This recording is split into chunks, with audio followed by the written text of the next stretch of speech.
It's what the Bahamas has long been known for. Beautiful blue waters at the bottom of which lies a trove of national treasures.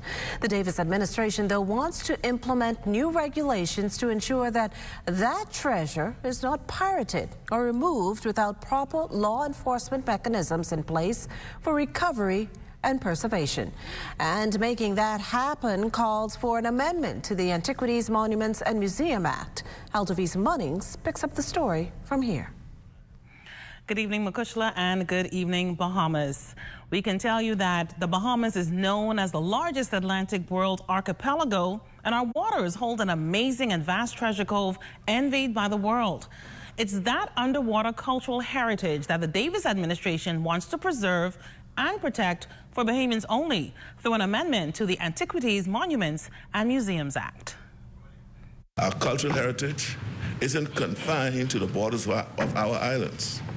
Its significance ripples out far and wide across the globe.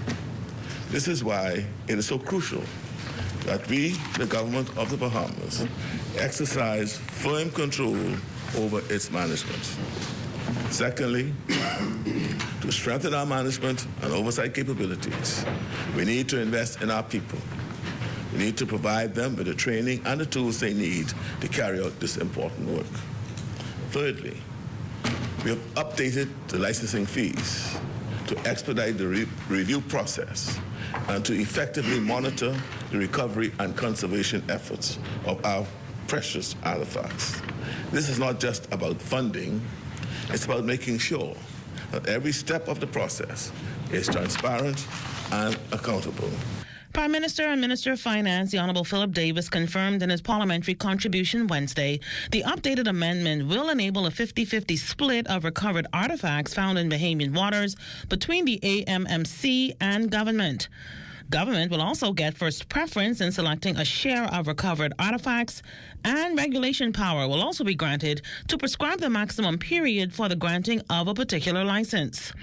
Now, you can just watch YouTube to see how international divers frequently visit Andros, the place where the most blue holes in the country are found. Through the process of time, through passage connected to oceans, it is possible that any number of treasures may be found in as yet discovered blue holes.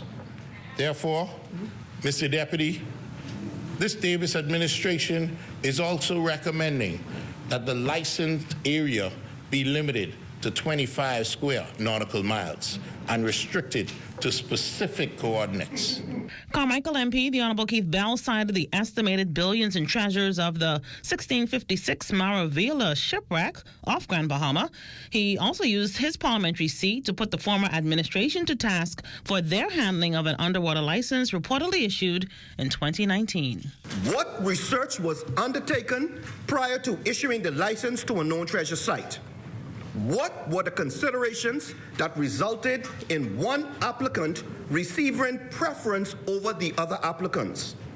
What was the reason for ending the moratorium, and why did he, or rather, they failed to advise the public for more than 2 years that this license was issued and recovery was underway?